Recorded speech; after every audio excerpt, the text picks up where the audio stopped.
నిజంగా నూకలు బాకీ ఉన్నాయి, నూకలు బాకీ ఉన్నాయి అని అంటారు చూడు. ఆ మాటలకు అసలు సిజలైన రుజువు ఇగో ఈ రమేష్ అన్ననే.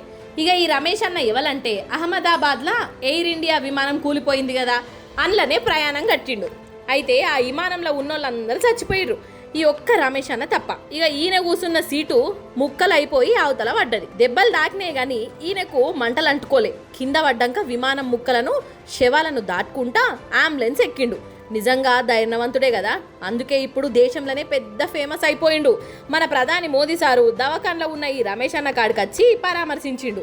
అసలు ఎట్లెట్లా జరిగింది, ఏంది కథ, పానం ఇప్పుడు ఎట్లున్నది, దవాఖాన్లో డాక్టర్లు మంచిగా చూస్తాన్రా, ఇగో ఇవన్నీ అడిగిర్రు.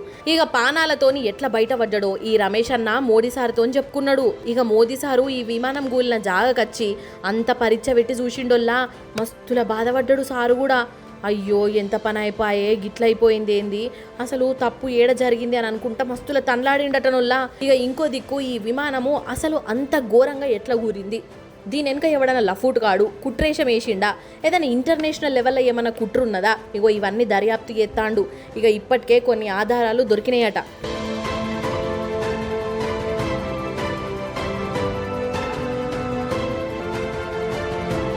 కానీ విమానం ఎక్కిన ప్యాసింజర్లల్లా ఒక్కొక్కరి స్టోరీ వింటుంటే నాకైతే కండ్ల పొంట నీళ్ళు వచ్చినాయల్లా.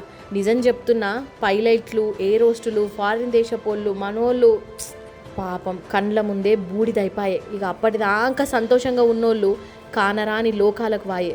ఇక వీళ్ళ కుటుంబాల గోసనైతే చెప్పవశమైతలేదు. నిజంగా ఇది చూసినాక విమానం అంటేనే భయం పుచ్చుకున్నది నాకైతే. ఏమనుకున్నా మంచిదేనోళ్ళ.